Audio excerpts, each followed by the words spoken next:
Bonjour à toutes, j'espère que vous allez bien. Donc je suis Natacha de la chaîne Astro-Tradi et je reviens ce jour pour vous parler de la nouvelle pleine lune. Alors la pleine lune qui va avoir lieu le mardi 7 octobre à 3h47 en heure universelle et donc à 5h47 heure de Paris.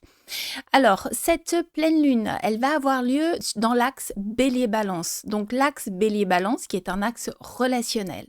Donc, on va surtout naviguer dans tout ce qui est les contrats, les partenariats, toutes les collaborations, que ce soit des collaborations, que ce soit au niveau sentimental ou que ce soit au niveau professionnel, que ce soit des nouveaux engagements.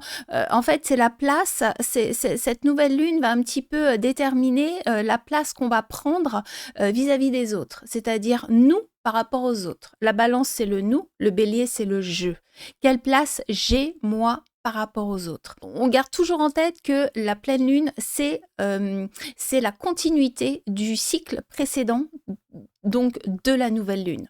Donc la nouvelle lune, la dernière nouvelle lune qui a eu lieu le 21 septembre dernier, donc là il s'agissait d'une éclipse et donc cette nouvelle lune nous parlait de tout ce qui était, elle traitait essentiellement de tous les sujets de la Vierge, c'est-à-dire des sujets de rigueur, des sujets d'organisation, des sujets de tri, des sujets de santé, des sujets de travail, des sujets d'effort.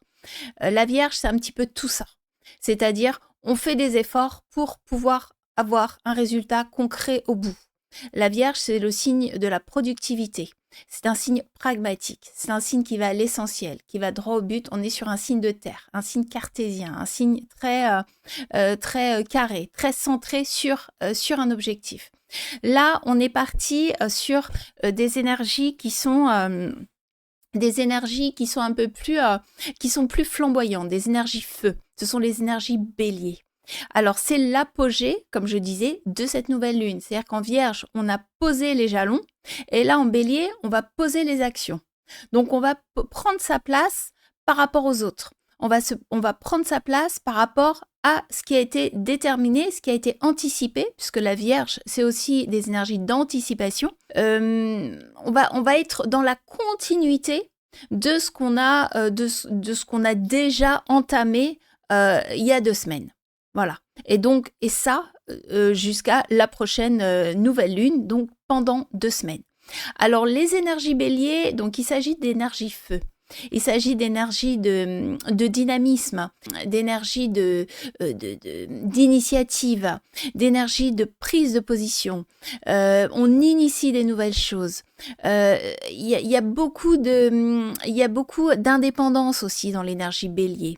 Le bélier, c'est un signe qui est autonome, c'est un signe qui agit seul, c'est le premier signe du zodiaque, c'est le premier signe du printemps. Donc c'est là où tout est clos, c'est là où on prend des risques, c'est là où on n'a pas peur. Et en fait, ces 2 prochaines semaines nous demandent de mettre en place tous ces sujets, c'est-à-dire d'être dans cette thématique du moi. Alors maintenant, on va voir un petit peu les différents positionnements puisque cette pleine lune est accompagnée de toutes ces planètes qui vont pouvoir aider ou contraindre justement l'expression du soi par rapport aux autres. Donc on va regarder déjà donc le dispositeur de cette lune, le maître de cette lune qui est Mars. Donc le dispositeur, donc Mars qui est lui en Scorpion. Alors Mars en Scorpion, c'est un Mars qui est tenace, c'est un Mars qui lâche pas l'affaire, c'est un Mars qui va au bout des choses. C'est un Mars on est sur un signe d'eau, c'est un signe viscéral, c'est un signe où on a envie de faire les choses, on a envie de mettre des nouveaux projets en action, mais c'est viscéral, c'est dans les tripes, c'est vraiment, on doit réussir et on est vraiment impliqué à la tâche. Alors, sur ce Mars, donc il va être soutenu également par Mercure. Alors Mercure, c'est la planète de la communication. Mercure, c'est la planète des échanges. Mercure, c'est la planète de tous les contrats, de toutes les signatures. Si on mélange un petit peu toutes ces thématiques, on pourrait déterminer que on va devoir aller au bout des choses, ce qui a été promis ou ce qui a été conclu avec les autres. puisque Mercure, c'est les échanges. Mercure, c'est les écrits. La balance, c'est un signe de collaboration. Le soleil est en balance, c'est un signe c'est un signe de partenariat et donc où c'est un moment où il va falloir s'affirmer réellement par rapport aux autres, mais de façon forte. Et on va avoir, on va avoir les capacités de le faire puisqu'on a un Mars qui est très fort durant cette pleine lune. Concernant le soleil, donc comme je disais tout à l'heure, on a un soleil en balance. Donc le soleil en balance, il faut regarder Vénus. Donc Vénus, elle est en vierge. Donc elle est sous le signe de Mercure. Donc on est toujours sur Mercure, c'est toujours les relations, c'est toujours la communication. Donc une Vénus chez Mercure, c'est une Vénus qui négocie. C'est une Vénus qui essaye de s'adapter à l'autre. C'est une Vénus Vénus à la base, c'est un signe de lien. C'est un signe qui effectue le pont entre moi et les autres. Maintenant, en Vierge, elle est en chute. C'est-à-dire que le pont entre le soi, ce qu'on veut, ma volonté, entre l'ego, puisque le bélier, c'est aussi ça, c'est aussi vraiment une question d'ego, entre mon ego et le positionnement des autres, va pas forcément être simple à faire, puisqu'on a quand même une Vénus en chute, on a un Soleil en chute et on a un Mars qui est très fort. Donc Mars qui régit cette lune.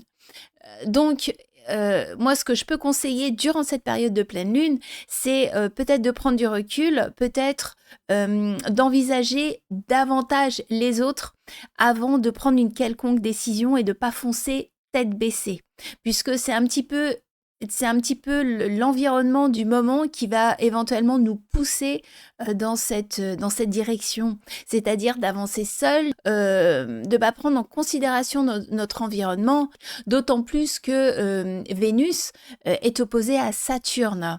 Alors Saturne, on le répétera jamais assez, mais ce sont tout ce qui contraint. Saturne, ce sont les limites, Saturne, ce sont les obstacles. Et Vénus, comme je disais tout à l'heure, c'est aussi la planète du lien, de ce que j'aime, c'est la planète de mes goûts, des valeurs que j'apporte aux choses, des valeurs que j'apporte. Donc Vénus, elle est en Vierge, donc régie par Mercure, donc la valeur que j'apporte aux engagements que je prends avec les autres. Et là, effectivement, on a une Vénus qui est un petit peu bloquée par Saturne. Donc, moi, ce que je conseille, c'est déjà ralentir et prendre un petit peu de recul sur toutes les décisions, sur toutes les prises de décision ou tenter de combiner avec les autres. C'est-à-dire pas les mettre de côté comme quoi j'avance et plus personne ne compte. C'est vraiment prendre en considération toutes les situations et notre environnement. Alors après, si je prends un autre placement tel que celui de Jupiter, on a un Jupiter qui est sextile à Vénus. Donc là, effectivement, ce Jupiter va bien aider. Mais Jupiter, c'est une planète aussi qui amplifie les choses. Et ici, il est en Cancer, il est en dignité. Donc le Cancer étant un signe d'eau, c'est un signe émotionnel. Donc on va pouvoir donc associer à Vénus.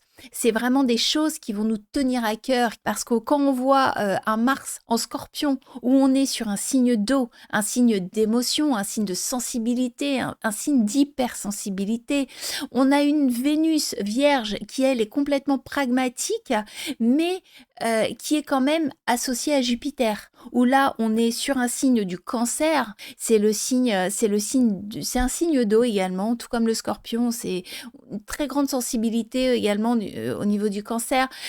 Donc, on pourrait avoir cette espèce de ressenti, on pourrait être un petit peu soupolé et se laisser déstabiliser par nos émotions, par les événements, par les autres.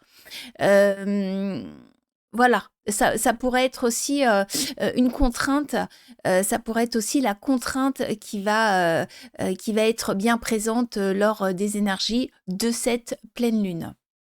Donc maintenant, je regarde si... alors après, on a Jupiter également qui est trigone Saturne.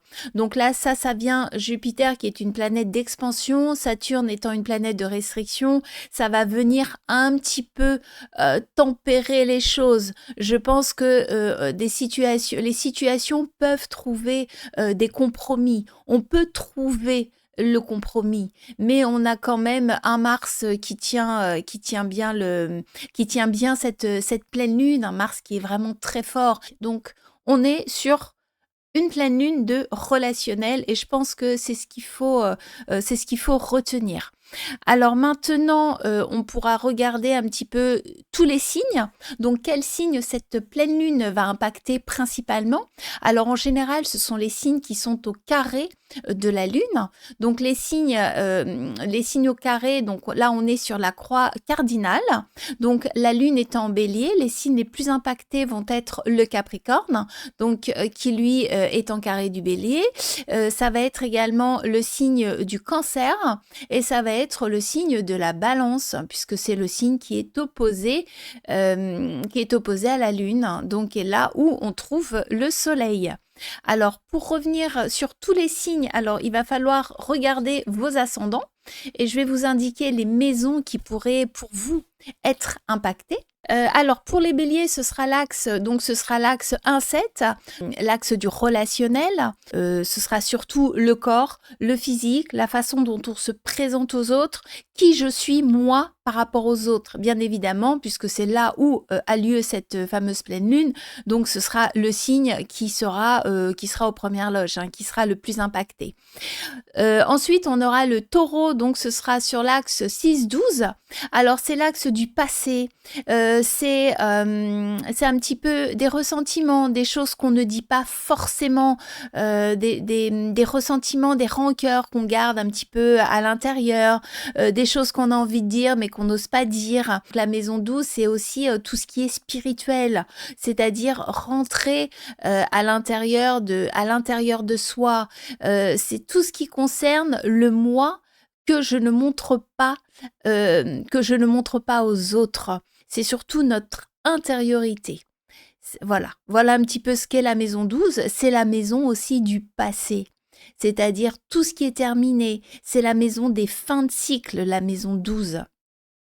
La maison 12, c'est aussi la maison du poisson. C'est la maison de l'humanitaire, de tout ce qui est plus grand que soi, de tout ce qui nous dépasse. Voilà un petit peu pour les taureaux. Ce sera pas forcément une pleine lune qui va vous pousser à comment dirais-je, à être très extraverti ou à entreprendre de grandes actions à l'extérieur, mais ce sera surtout une pleine lune qui va pouvoir remuer beaucoup de choses à l'intérieur de vous pour conclure quelque chose, terminer un cycle, pour démarrer quelque chose éventuellement de nouveau par la suite lors de la prochaine nouvelle lune. Donc ensuite, on a les Gémeaux. Donc les Gémeaux, cette pleine lune va impacter donc votre maison 11. Donc c'est l'axe 11-5. Donc c'est la maison des amis, la maison des supports, la maison des aides. Donc tout ce dont j'ai fait référence tout à l'heure lorsque j'ai parlé des énergies de cette pleine lune, il va falloir les retranscrire sur les maisons que là je suis en train de citer. Donc vis-à-vis des amis, donc faire attention de pas agir trop en indépendance, de prendre l'avis des uns, des autres, de prendre des conseils, d'écouter ses amis éventuellement, d'être ouvert, d'aller vers les autres. Voilà, puisque ces énergies de pleine lune vont impacter un petit peu tout ce qui est aussi le résultat du travail. Donc, faut faire attention au niveau de son travail, si jamais on veut demander une augmentation, une prime, donc là, faire un petit peu, trouver des compromis éventuellement, ne pas être trop buté par rapport à ce dont on souhaiterait vis-à-vis de son travail, mais en discuter éventuellement avec son patron. Voilà un petit peu pour les exemples que je peux donner pour les Gémeaux. Ensuite, on aura le Cancer. Donc, cette pleine lune va impacter votre maison 10. Donc, la maison 10, c'est la maison de la carrière, c'est la maison de tout ce qui est visible. Donc, c'est la maison, pour les Cancers, on va vouloir se montrer aux autres. On va vouloir faire voir qui on est. Donc, l'énergie Bélier, ce qu'on peut faire. les capacités qu'on a. Donc là, faire attention, toujours ne pas prendre les autres aussi en considération. Hein, c'est toujours ça un petit peu le warning sur cette pleine lune qui s'annonce. Ensuite, le lion, ce sera la maison 9, donc c'est la maison des grandes pensées, de la philosophie, des voyages. Donc ça peut impacter tout ce qui est un petit peu le professorat aussi. Tout ce qui est découverte, la découverte de choses qu'on ne connaît pas, aller au-delà de apprendre de nouvelles choses, mais sur des connaissances qui sont relativement complexes. L'apprentissage de choses, de choses un petit peu de philosophie, avoir un nouveau sens à sa vie. Voilà, ça peut être, c'est surtout ça en fait la maison 9, donner un nouveau sens à sa vie et l'envisager seul, sous les énergies bélier. Voilà. Ensuite, la Vierge, ce sera l'axe 8, ce sera l'axe 8-2, pardon. Donc, l'axe 8-2, c'est tout ce qui est transformation. Donc, c'est une maison de, j'ai envie de dire, de... La maison 8, c'est une maison, en fait, c'est un passage. Moi, j'ai toujours tendance à l'identifier un petit peu à un espèce de tunnel dans lequel on est obligé de passer. C'est-à-dire, c'est pas gai, c'est pas joyeux, il y a des crises, on voit pas trop ce qui se passe, mais on est obligé d'y passer pour pouvoir derrière voir la lumière et comprendre les choses. Et donc, je pense que pour les vierges, ce sera aussi, ce sera un petit peu ces énergies de je dois passer quelque chose, c'est-à-dire me mettre en avant sous ces énergies bélier pour pouvoir dépasser une problématique, pour pouvoir me positionner davantage dans ma vie, dans des choses où j'ai du mal à trouver des solutions pour pouvoir par la suite démarrer quelque chose de nouveau. Donc on est vraiment sur l'axe où on doit perdre entre guillemets quelque chose pour justement le transformer pour avoir quelque chose de nouveau dans 2 semaines. Voilà un petit peu comment je pourrais comment je pourrais un petit peu transfigurer cette maison 8 pour les vierges. Ensuite, pour les balances, donc ce sera l'axe 7-1. Donc, ce sera la maison 7, c'est l'axe du relationnel, l'axe des autres. Donc, ça va impacter surtout votre rapport par rapport à tous vos contrats, par rapport à vos engagements avec les autres. C'est l'axe aussi des transactions, l'axe du commerce, l'axe de la vente, si jamais vous aviez quelque chose à vendre. Donc, c'est toujours mieux de négocier avec l'autre, donc faire attention de ne pas être trop buté sur nos pensées, sur ce qu'on veut et partir un petit peu plus sur la discussion et sur de l'échange. Ensuite, pour les scorpions, donc ce sera l'axe 6-12, donc c'est la maison 6, donc la maison 6, c'est la maison du quotidien. Donc, c'est la maison des efforts qu'on va avoir à faire. Donc, des efforts pour justement s'affirmer avec les énergies bélier. Des efforts pour se mettre en avant, pour positionner nos idées, pour affirmer nos idées. Des efforts pour affirmer nos idées dans notre vie quotidienne, pour pouvoir faire évoluer notre vie quotidienne ou l'ambiance au travail, puisque la maison 6, c'est aussi son environnement de travail dans la mesure où on est salarié. Voilà, pour les salariés, la maison 6, c'est tous vos collègues de travail. Donc peut-être s'affirmer davantage pour les scorpions au niveau dans son relationnel du travail, et il va falloir faire également attention à sa santé. Voilà, faire attention à soi et pas de faire des choses inconscientes, puisque le bélier, c'est aussi un peu ça, hein, puisqu'on est plus sur une action qui est spontanée.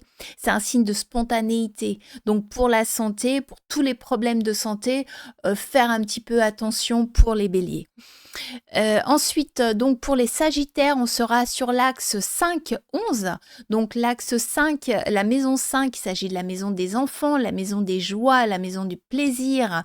Donc pourquoi pas faire un sport autonome, un sport où on est seul, un sport où on se donne un challenge, un sport où on se donne des objectifs, un sport où on combat, un sport où on est où il y a un véritable challenge. Donc là, sur la maison 5, c'est tout ce qui nous fait plaisir, mais des plaisirs en solitaire, ou bien des plaisirs en amoureux, parce que la maison 5, c'est aussi la maison des amours.